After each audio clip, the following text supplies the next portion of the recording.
Puji Tuhan saudaraku. Masa-masa sekarang ini yang sangat dibutuhkan adalah iman, saudara. Iman. Kalau kita bicara tentang iman, mungkin orang akan berkata, ya, iman bisa akhirnya membuat seseorang menjadi sangat kaya. Iman bisa membuat seseorang lebih hebat lagi. Karena iman seseorang bisa mencapai sesuatu. Saudara, itu bukan tujuan iman. Tapi Tuhan suka ketika kita beriman kepadanya. Dia sangat suka untuk kita betul-betul memiliki iman yang tulus kepada-Nya. Karena ujung dari iman yang kita miliki sesungguhnya adalah Dia mau kita mengenal Dia, saudaraku. Amin. Dia mau kita tidak hanya sekedar tahu tentang Tuhan, tapi Dia mau mengenal, Dia mau kita mengenal Dia. Dia mau kita mengenal Dia sebagai satu-satunya Tuhan. Dia mau kita mengenal Dia dengan seluruh keberadaannya. Saudara, kita sama-sama buka, saudaraku, dari Mazmur 74. Ayat ini indah sekali ketika berbicara tentang siapakah Tuhan itu, saudara. Mazmur 74, kita mulai dari ayat 12 sampai ayat 17, saudara. Ya. Karena pada masa sulit-sulit seperti sekarang ini, pada saat kita merasa kadang-kadang seperti ditinggalkan, saudaraku, atau pada saat kita kadang-kadang sedang merasa tidak sama dengan yang lain, tidak memiliki pengertian yang sama dengan yang lain, saudaraku. Kadang-kadang kita merasa, Tuhan, apa yang harus aku lakukan? Tapi kembali Tuhan mengingatkan perkara ini, bahwa iman kepada Dia, pencipta segala alam semesta, itu sangat Dia rindukan dari umatnya. Untuk iman yang dimiliki, yang tujuannya adalah untuk mengenal Dia, saudaraku, untuk mengenal keberadaannya, untuk mengenal kehebatannya, untuk mengenal kuasanya, untuk mengenal Dia dalam segantero apa yang Dia punya, saudara. Mazmur 74 ayat 12 kita sama-sama membaca, saudaraku. Bersama-sama kita baca ayat ini, 3, 2, 1. Namun Engkau, ya Allah, adalah Rajaku dari zaman purbakala, yang melakukan penyelamatan di atas bumi. Engkaulah yang membela laut dengan kekuatan-Mu, yang memecahkan kepala ular-ular naga di atas muka air. Engkaulah yang meremukkan kepala-kepala laut, yang memberitahu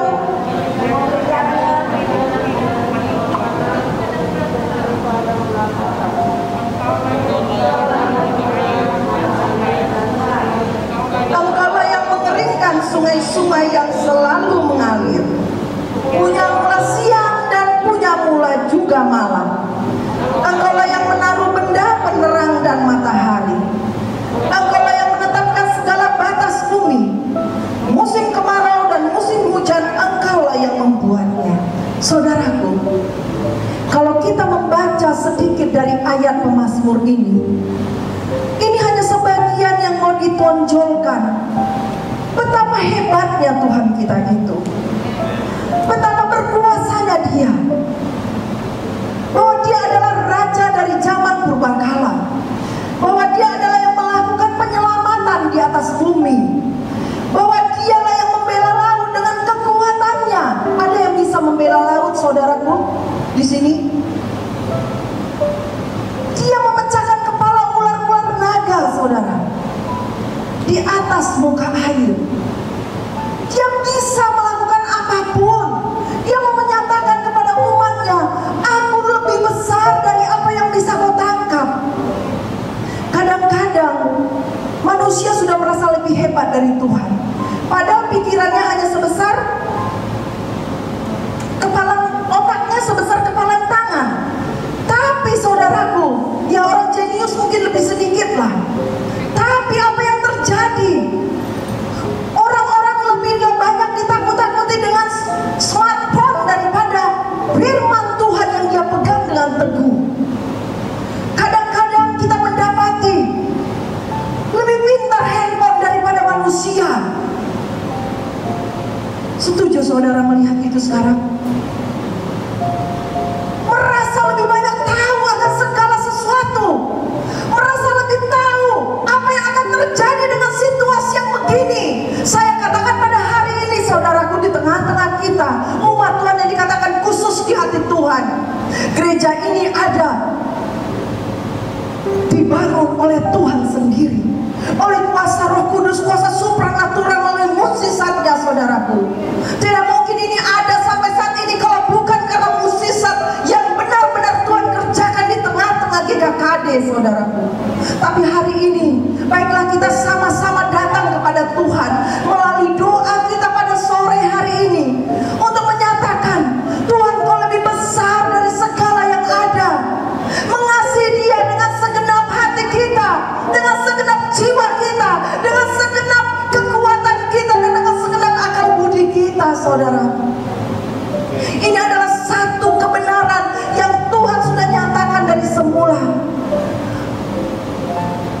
Orang banyak mengatakan, memperbincangkan betapa dahsyatnya COVID-19. Bahkan kadang-kadang seolah-olah hati kita seperti menjerit ketika orang menjadi takut datang ke rumah Tuhan. Di manakah Tuhan berdiri ketika itu semua terjadi saudara? Apakah kita mempertanyakan kesetiaan Tuhan atas kita? Mungkin kita bertindak sebagai seorang yang punya logika. Iman kadang-kadang, bukan kadang-kadang, iman bukan di bawah logika saudara. Seringkali kita mempercayai Tuhan Yesus yang lahir dari rahim Maria tanpa sperma saudara. Kita sudah mempercayai Dia dengan suatu kepercayaan yang penuh. Kita percaya itu terjadi. Kenapa kita kurang percaya saat ini bahwa sungguh Tuhan mengizinkan segala sesuatu terjadi untuk maksudnya, untuk kita mengenal Dia saudara, untuk kita mengenal Dia dengan segala keputusannya. Kenapa Tuhan izinkan yang ini sakit dan ini tidak? Kenapa kita lebih hebat dengan mengatakan mungkin kau sehat karena kau OTG? Saudara, saya mau katakan pada hari ini Tuhan berdaulat dengan segala keputusannya. Dia mau setiap kita mengenal Dia. Kenapa yang itu sakit? Apakah dia berbuat dosa? Itu urusan Tuhan dengan dia. Tidak ada satupun kita yang bisa menghakiminya. Tidak ada satupun kita yang bisa berdiri sebagai pahlawan yang mengatakan stop semua ibadah. Saudara, saya mau mengatakan ibadah adalah ibadah yang sakral saudaraku. Dari semula Ibrani katakan janganlah menjauhkan diri dari pertemuan-pertemuan ibadah seperti yang dibiasakan oleh beberapa orang. Tapi marilah kita semakin giat melakukannya menjelang hari Tuhan yang mendekat. Kita bukan sedang melawan saudaraku, tapi kita sedang menerapkan firman Tuhan. Urusan Tuhan. Kenapa ada dokter yang baik yang meninggal? Kenapa ada yang baik yang meninggal karena COVID? Sementara ada penjahat dulu tidak meninggal. Saudara, siapa yang bisa menjawab semuanya ini? Apakah kita bisa berdiri di tengah-tengah mereka dan berkata, aku tahu jawabannya. Karena dia tidak pakai masker, karena dia tidak pakai ini, karena dia begini, karena dia begini. Saudara, hampir 300 juta umat manusia yang ada di dunia ini. Di Indonesia 300 juta saudaraku. Adakah yang saudara hebat bisa memprediksi karena begini, karena kumpulan ini begitu banyak? Saudara, jangan kita keluar dari kebenaran. Tuhan sudah katakan kembali kepada iman yang tulus kepada Tuhan. Betul memang ada. Betul virus itu sedang ada. Mungkin dia sedang ada juga di dekat kita sekarang ini. saudara izinkan Tuhan yang memegang kendali akan segala sesuatu, yang menyatakan kebesarannya, yang menyatakan bahwa kita harus mengenal Dia di dalam keadaan ini. Kita harus mengenal Dia di dalam semua keputusan yang boleh terjadi di tengah-tengah muka bumi ini. Siapakah kita yang hebat? Seolah-olah orang sungguh-sungguh sekarang ini dianggap bodoh. Tidak, saudaraku. Mereka bukan bodoh, tapi mereka adalah orang-orang yang sedang memegang kepercayaannya. Kita dari awal sudah mempercayai suatu perkara yang mungkin tidak masuk logika, saudara.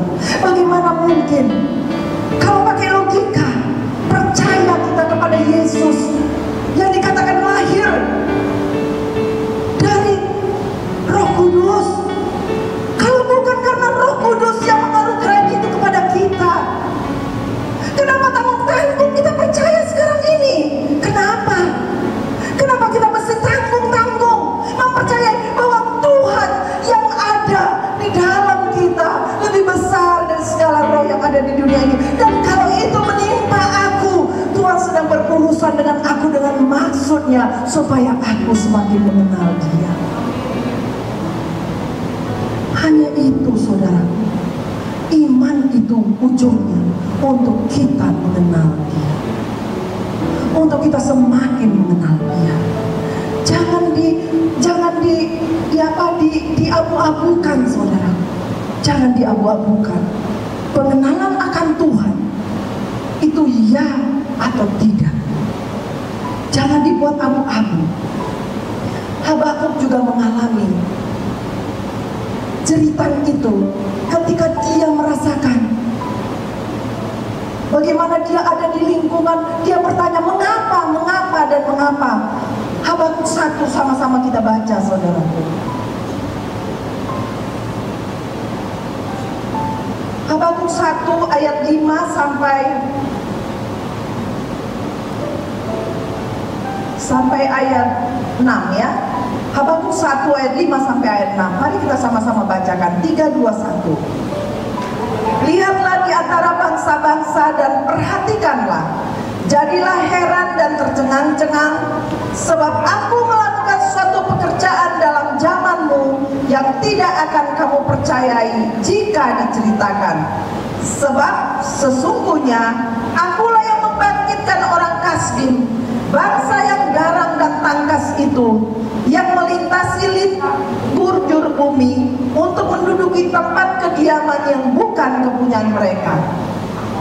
Habakuk sedang berteriak kepada Tuhan. Kalau dari ayat pertama kita lihat bagaimana dia mengeluh, bagaimana dia mencerit kepada Tuhan. Mengapa begini Tuhan? Mengapa begitu? Mengapa begini? Begitu banyak pertanyaan di dalam hatinya. Bahkan dikatakan bahwa orang Kasdim seolah-olah dipakai Tuhan, kan dikatakan gitu ya, untuk menindas dan merasa membuat orang-orang Israel terjepit pada masa itu. Tapi dikatakan oleh Tuhan, lihatlah di antara bangsa-bangsa dan perhatikanlah. Kita harus melihat dan tidak hanya melihat, perhatikan baik-baik, saudaraku. Jadilah heran dan tercengang-cengang, sebab aku melakukan suatu pekerjaan dalam zamanmu yang tidak akan kamu percaya jika diceritakan.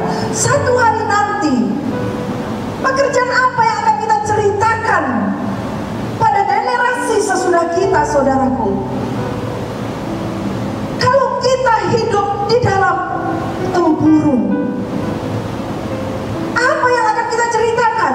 Justru pada masa ini Tuhan sedang memberikan semangat kepada umatnya untuk kita benar-benar mempercayai Dia pada masa sulit ini, untuk kita benar-benar menceritakan perbuatan-perbuatannya yang ajaib, untuk kita mengalami perbuatan-perbuatan yang ajaib, untuk kita ceritakan pada waktu yang akan datang. Amin, saudaraku. Tuhan ingin kita betul-betul memiliki iman yang murni, saudara, yang mengenal Dia dengan segala kebesarannya dan keberhebatannya. Karena musuh terbesar akar dari iman itu adalah pengertian akan diri kita sendiri. Pengertian sendiri. Bagaimana dia mengolah pikirannya dengan pengertiannya sendiri. Sehingga seringkali itu sudah terpatri di dalam pikirannya. Saya tidak berkata pada hari ini logika tidak perlu, tidak. Tapi iman itu tidak berada di bawah logika, saudaraku. Iman itu tidak berada di bawah logika.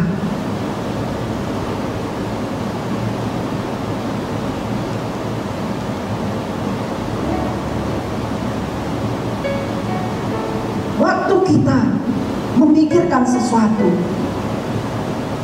waktu kita melihat keadaan sesuatu, ketika itu tidak selaras dengan kebenaran, saudaraku, itu seringkali akhirnya tersimpan di dalam pikiran kita, saudaraku. Sehingga apa yang terjadi? Misalnya apa? Misalnya ketika kita mendengar, jika begini, jika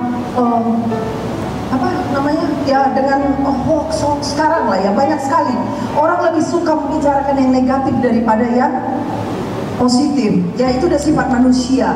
Kadang-kadang orang lebih banyak membesar-besarkan yang mati daripada yang sembuh. Itu udah biasa ya, saudaraku ya. Orang lebih banyak membicarakan, menggaungkan keadaan-keadaan yang kuburan penuh, terus apa lagi, tenaga medis kewalahan dan segala macamnya. Tapi jarang sekali dikumandangkan bagaimana orang mengalami kesaksian yang luar biasa. Begitu banyak orang yang disembuhkan. Betul, saudaraku? Padahal banyak sekali yang sembuh. Terus jarang sekali diceritakan, khususnya pada gereja-gereja Tuhan. Mungkin kita nggak ngambil secara dunia ya, karena terlalu besar gitu cakupannya. Gereja-gereja Tuhan aja sedikit sekali ada, bukan saya katakan tidak ada ya, sedikit sekali yang bersaksi bagaimana dia mengalami kesembuhan, bagaimana atau seorang dokter yang takut akan Tuhan, bagaimana dia dilindungi oleh Tuhan, atau dia mengalami kesembuhan daripada Tuhan, atau dia mengalami lawatan Tuhan secara khusus pada masa dia sakit atau pada masa dia bertugas. Tapi yang selalu dicekokin sama HP smartphone kita, dokter ini sudah mati, perawat ini meninggal, tetanggaku ada yang COVID meninggal, kemarin begini. Saudara, saya mau katakan pada hari ini, jarang sekali yang diceritakan. Ada orang yang sehat, ada orang yang mengalami Tuhan ketika dia mengalami semuanya ini. Kita tidak sedang berbicara tentang, atau saya tidak sedang berdiri meremehkan, saudaraku ya. Tapi saya mau, karena ini gereja Tuhan, karena kita adalah anak-anak Tuhan, marilah kita berpikir seperti Kristus berpikir, bahwa semua Tuhan izinkan, saudaraku, ini adalah untuk kita mengenal Dia lebih lagi, mengenal Dia. Jadi jangan kita pakai pengertian kita sendiri. Petrus ketika dia bilang bahwa Yesus tidak akan ditangkap dan tidak akan disalibkan, Yesus tarik dia dan katakan, "Enyahlah engkau iblis." Tuhan bukan bilang si Petrusnya iblis, tapi maksudnya apa, saudaraku? Kadang-kadang Tuhan tuh mau meluruskan pikiran kita. Dia tarik kita seperti dia menarik Petrus. Jangan kau pakai pikiranmu sendiri dengan cara pikirmu, tidak. Kalau aku tidak sampai ke sana, dunia tidak akan selamat. Dia punya satu tujuan yang jauh ke depan, tapi manusia sering berpikir pendek. Kita melakukan ibadah, saudaraku, kita bukan sok jago, atau kita juga bukan katakan imanku lebih daripada yang lain, tapi kita harus juga berdoa dan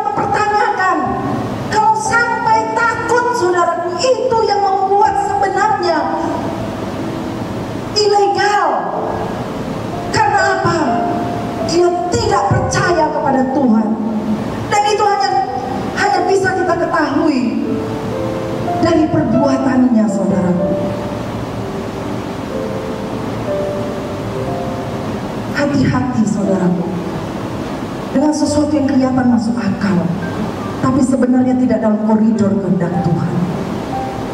Banyak yang masuk akal kan? Seolah-olah masuk akal, iya. Oh iyalah, karena begini, kena dia begini. Karena begini, kena dia begini. Si ini kan kemarin kena sama aku, dia ngomong sama aku, kena aku jadinya. Oh dia sama dengan aku. Oh masuk akal ya, masuk akal, bener. Oh iya ya, semua kena ya. Oh iya, karena itu waktu itu kami dekat-dekat duduknya, nyempur mungkin itunya, apanya namanya, saudara. Tapi semua kalau Tuhan izinkan, kalau itu Tuhan izinkan, pasti Dia sedang berurusan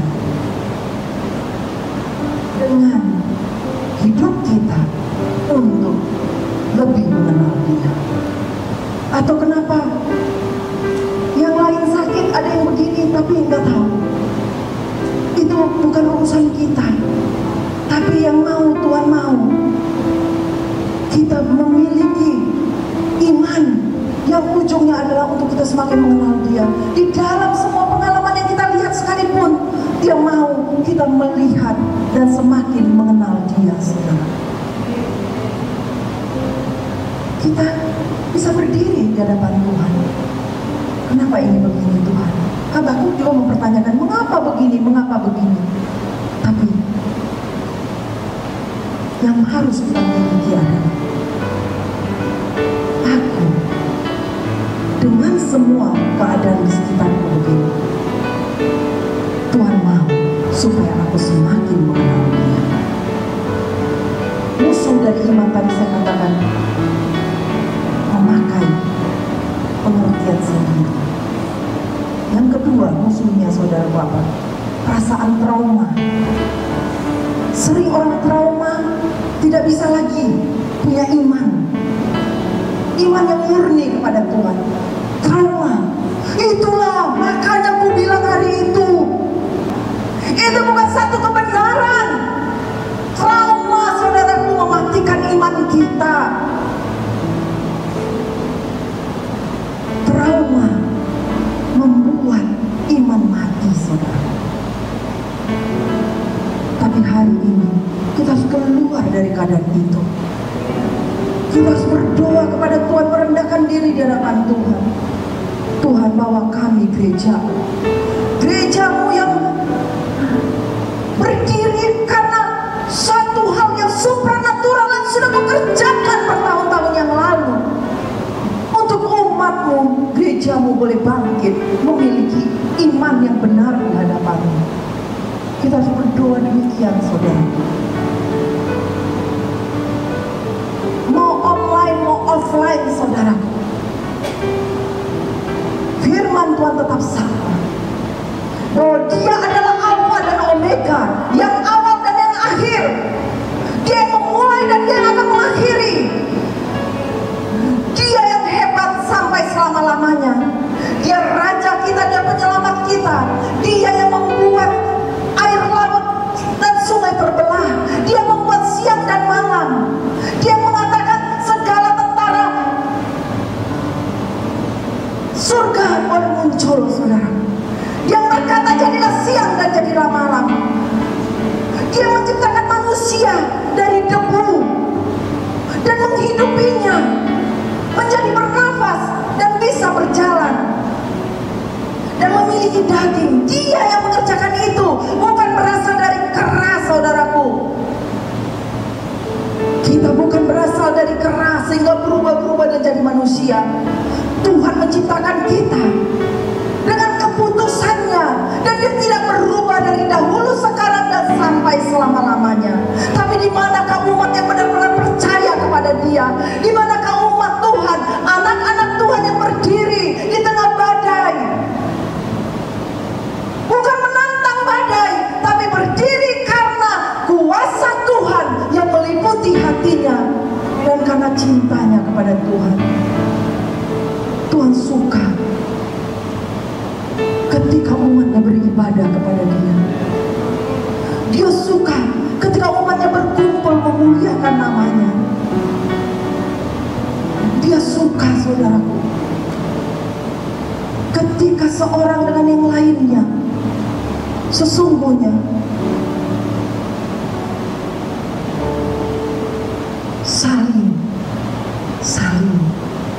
saling memperhatikan. Bahkan sebenarnya saudaraku,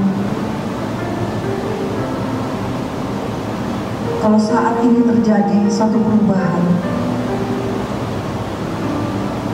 kita harus lebih lagi datang kepada Tuhan. Apa maksud Tuhan untuk semua keadaan ini? Tapi bukan malah menjauh daripada Dia, bukan malah memiliki rasa khawatir. Orang marah kalau dibilang dia takut. Kalau kita bilang misalnya, "Oh, kok takut?" "Aku nggak takut, nggak takut aku." Tapi kan gini sekarang kondisinya. Ya sudah, itu bukan menjadi urusan kita. Tapi saya sangat percaya Tuhan Yesus juga mengalami itu, saudara.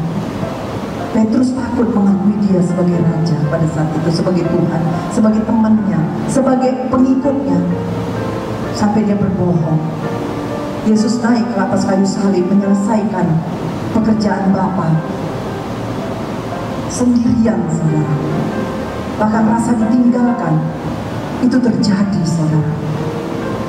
Dan pada masa ini, kepada kita gereja Tuhan, mari kita bersahati, saudara. Mari kita sama-sama berdiri di atas kebenaran dan iman yang benar. Saya tidak katakan logika tidak perlu, bukan.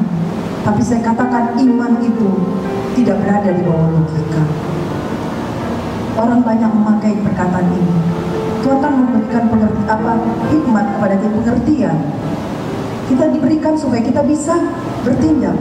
Tapi saya mau katakan pada hari ini, kembali kepada firman, saudara. Kembali kita kepada firman.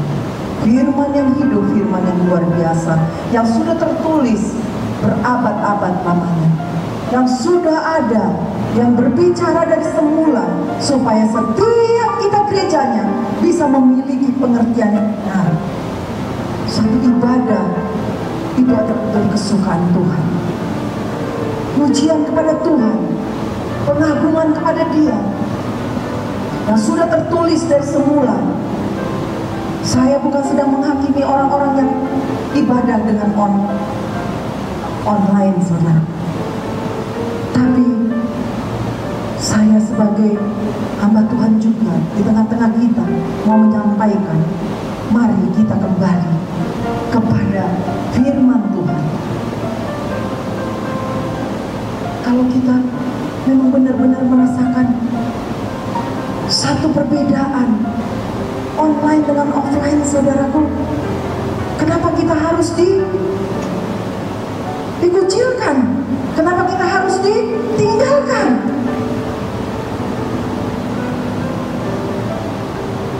Karena semuanya, saudaraku, ujung-ujungnya yang akan tercatat.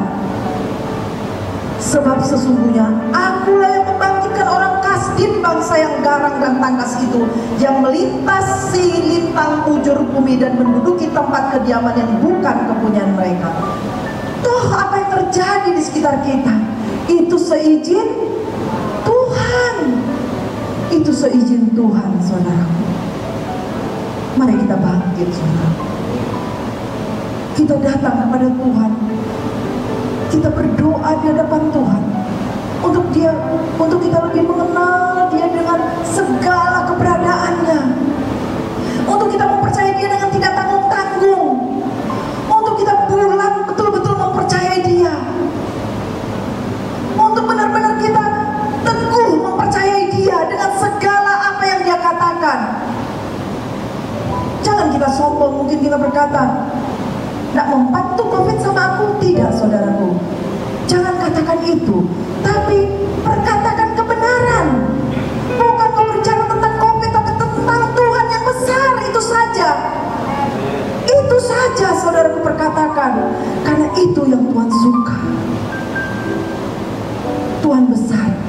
menyertai aku. Sekalipun aku mungkin sempat tersambar, tapi Tuhan mengasihi aku. Tuhan membawa aku kembali kepada tujuan Dia. Betul saudaraku? Kalaupun aku tidak mungkin merasakan apa-apa, tapi aku semakin melihat keberadaan ini, tekanan sekitarku dan keadaan di sekelilingku, itu membuat aku semakin mengenal Dia dengan segala kebesarannya. Yang harus aku lakukan adalah semakin mengasihi Dia dengan segenap hati, segenap jiwa, segenap akal budi, segenap kekuatan kita.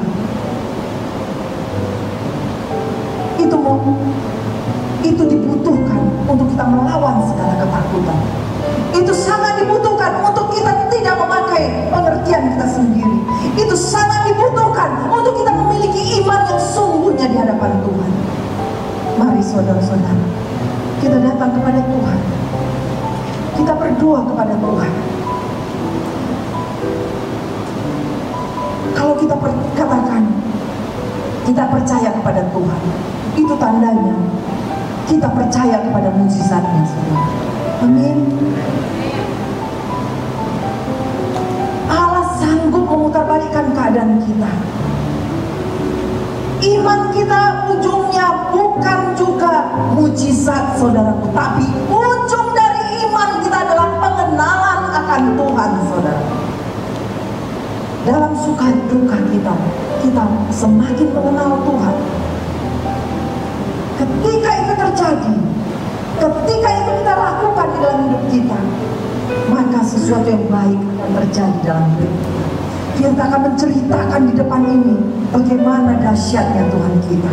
Kita akan menceritakan di depan ini bagaimana kedaulatan Allah itu, bagaimana Dia ada di dalam kita dan tidak terselami jalan-jalannya. Bahwa iman akan membuat sesuatu apa yang tidak bisa kita ubah, saudaraku, akan bisa diubah, saudara.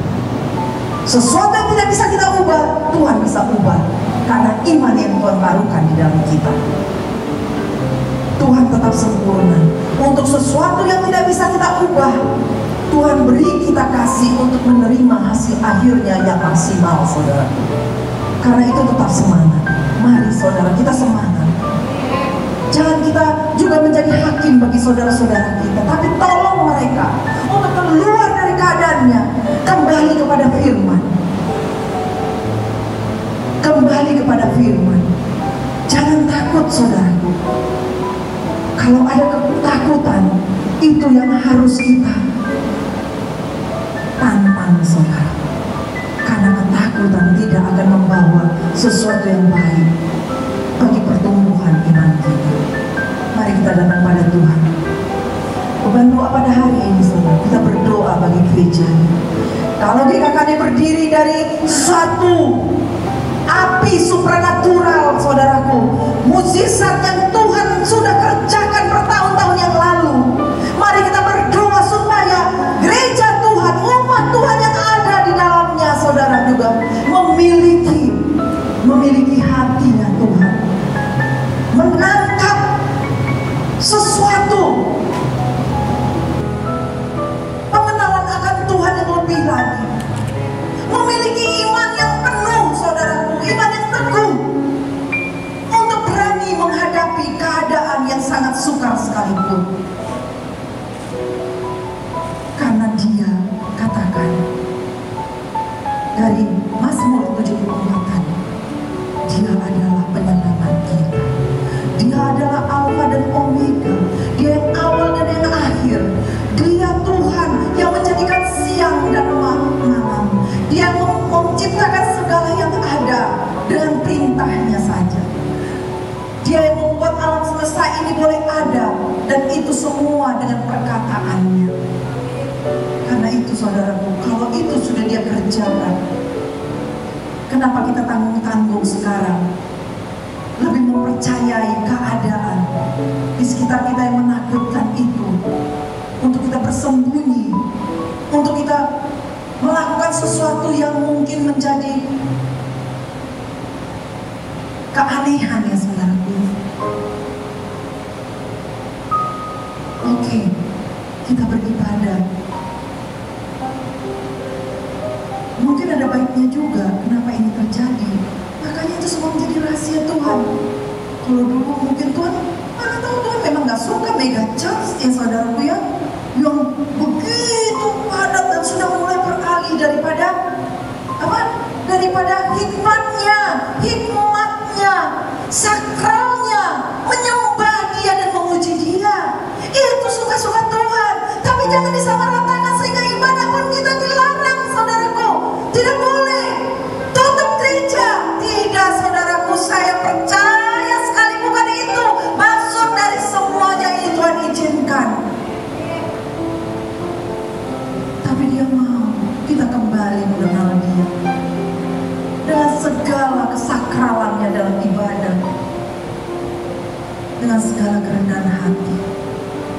Ya bisa jadi juga kalau sempit-sempit juga nggak bisa bebas gitu ya. Makanya jaga jarak. Itu ada maksudnya pasti semuanya. Untuk kita bebas, untuk kita semua mengangkat tangan. Dia suka pengagungan akan Dia. Kalau sempit kali nggak susah ngangkat tangan kalian, ya kan? Sehingga bau ketiak tidak lagi terpengaruh karena hikmatnya. Ada jarak soalnya kan. Kalau dekat kali kan waktu angkat tangan bisa jadi terganggu kan. Tapi dia udah kali itu akhirnya pusing. Nah, bisa jadi, saya nggak tahu lah itu hanya ini aja ya, saudara ya. Tapi semua ada hikmatnya pasti. Tapi jangan katakan tutup, nggak boleh. Oh, siapa kita saudaraku yang layak mengatakan itu? Tidak, saudara. Mari kita datang pada Tuhan. Mari kita datang menyembah Dia. Mari kita datang memuji Dia, bersyukur kepada Dia. Karena sesungguhnya di atas semuanya kejadian ini, Dia sedang menunggu, Dia sedang melihat iman setiap anak-anaknya untuk semakin mengenal Dia, mempercayai Dia dengan seantero kehebatannya, dengan sebesar kekuatannya.